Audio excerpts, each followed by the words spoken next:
Here we are another month into the season, which means it's time for the second installment of this monthly mock draft series that we do here on the channel. Every month I post an updated NBA mock draft in order to monitor how the top prospects are performing, where they currently stand when stacked against each other, and which teams would potentially be a good fit for them. Obviously, it's too early to actually predict where these players will go when the draft actually happens, but it's a good way to stay up to date on these prospects regarding where they're trending, whether it's upward or downward, in the eyes of NBA scouts. We'll be going through the lottery teams for this mock draft, and the order used that they're picking in is based on the current NBA standings at the time of me making this video. Before we start though, make sure to like the video and subscribe to the channel if you enjoy the content, as not only does it help out a ton, but I'd also very much appreciate it. Now with that being said, let's begin. Starting things off with the number 1 pick in the draft, the Detroit Pistons select Paolo Banchero from Duke. After landing the top pick last season, the Pistons once again have the worst record in the league, so being able to potentially add Paolo to play alongside Cade Cunningham would be a massive boost for their franchise. Banchero is playing some fantastic basketball at Duke this year as a freshman, putting up about 18 points per game on 50% shooting from the field, and at 6'10", with a strong frame and comfortable handle, he's a matchup nightmare for defenders. His game is already so polished, he has an NBA-ready body built to absorb contact, and in today's NBA, those are all traits that NBA teams salivate over when scouting the next generation of talent. Up next with the second pick in the draft, the Orlando Magic select Chet Holmgren from Gonzaga. Holmgren and Banchero seem to be the top 2 players in this draft in a league of their own, and Holmgren is a player that falls into the category of being another quote-unquote unicorn. He's a 7-footer with the offensive game of a guard, but the defensive ability of an elite rim protector, and his ceiling genuinely could be sky high. Offensively, what I meant by he plays like a guard is that at 7 feet tall, he creates his own offense off the dribble, drives to the basket, and pulls up for jumpers, and at his height, it's incredibly tough to stop. Then defensively, he has phenomenal instincts around the rim and is currently blocking 3.8 shots per game, which ranks 3rd best in all of Division 1. The one knock on him right now is that he's incredibly thin and will need to add muscle over time to be able to compete physically at the next level, but I'm not nearly as worried about him in this regard as many others seem to be. Next up with the 3rd pick, the New Orleans Pelicans select Jabari Smith from Auburn. Smith is easily the fastest riser up draft boards early on in the season right now based on how he's playing, and he looks really good and could even be pushing himself to be included in that top tier of prospects alongside Banchero and Holmgren if he keeps it up. He's a versatile power forward who is playing so much better than initially advertised on offense, as he's knocking down 44% of his threes and showing a very advanced ability to attack the basket off the dribble. What I love to see when I watch him play is that he goes to the basket with the intention of making the shot regardless of how much contact he encounters along the way, which is a very strong sign for when he goes up against better competition in the NBA. Next up with the 4th pick, the Oklahoma City Thunder select Jaden Ivey from Purdue. Ivey chose to come back for his sophomore season, and that decision is paying off wonderfully for him, as he has improved a ton across the board and is now viewed by most as the best point guard in the class. Ivey is a terrific perimeter defender who is now showing promising glimpses of being a true point guard who can run an offense in a half-court setting and run the fast break.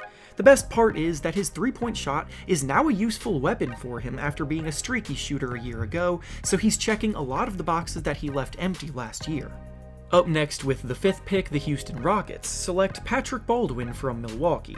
Baldwin is a big guard standing at 6'9", and his combination of size, shooting ability, and shot creation make him an obvious lottery-type talent. He took the riskier path of playing for the school where his dad coaches that happens to be in a mid-major outside of the national spotlight, but as long as he continues to perform, he should still end up drafted early on because of the talent that he possesses. Next, with the 6th pick, the San Antonio Spurs select Jalen Duren from Memphis.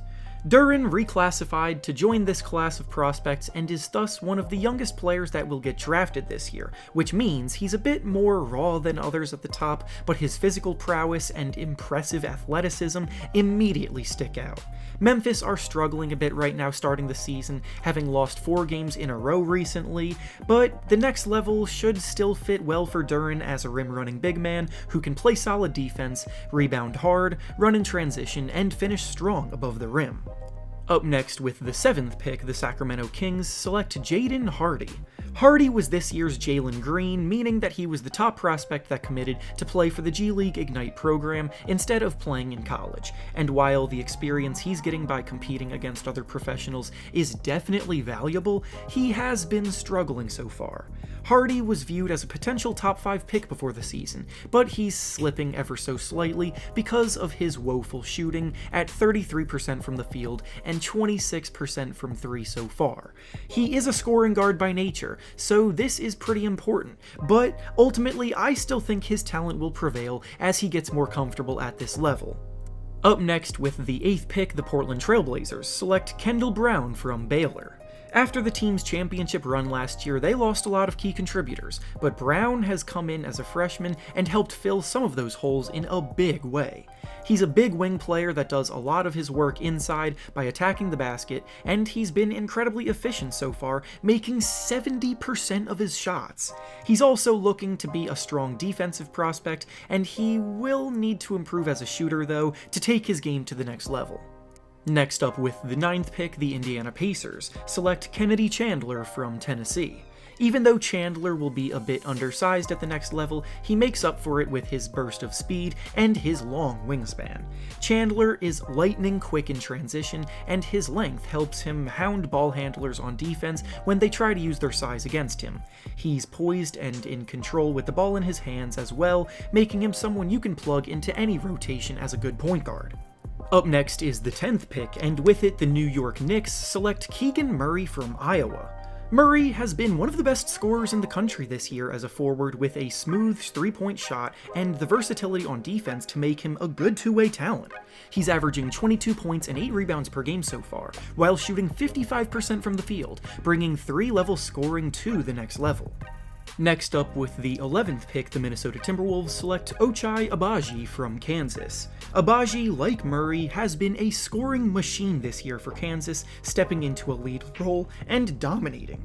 He's scoring 22 points per game and he's shooting a lights-out 58% from the field and 49% from 3. He could end up in the Player of the Year conversation, and even though he's an older player in college, you cannot deny the talent. Up next with the 12th pick, the Atlanta Hawks select Dyson Daniels from the G League Ignite program. Daniels was the best prospect from Australia and joined Jaden Hardy in the Ignite program, where he is currently being used as a lead ball handler. He's probably best served as a shooting guard, but his ability to create for others will definitely be taken into account when NBA teams are scouting him, and that versatility is always useful. Next up with pick number 13, the Toronto Raptors select Gene Montero from Overtime Elite. We've talked a lot about players joining the G League Ignite program as an alternative to playing in college or overseas, but there's also yet another alternative on the rise, being this Overtime League, and Montero is one of the biggest names involved. He's a point guard from the Dominican Republic, he commands the floor as a player who looks to make the right play instead of forcing things, and he doesn't even turn 19 years old until July, making him one of the younger players in the class.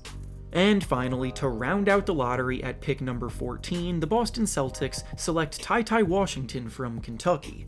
Kentucky has a long track record producing NBA guards, and Washington seems to be up next. He's got blazing speed to blow by defenders, which he uses to attack the basket well, and his 3-point shot is also much better than advertised, making him lottery talent at the moment.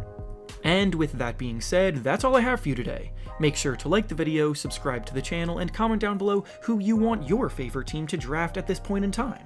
Thanks for watching, and I'll see you all next time.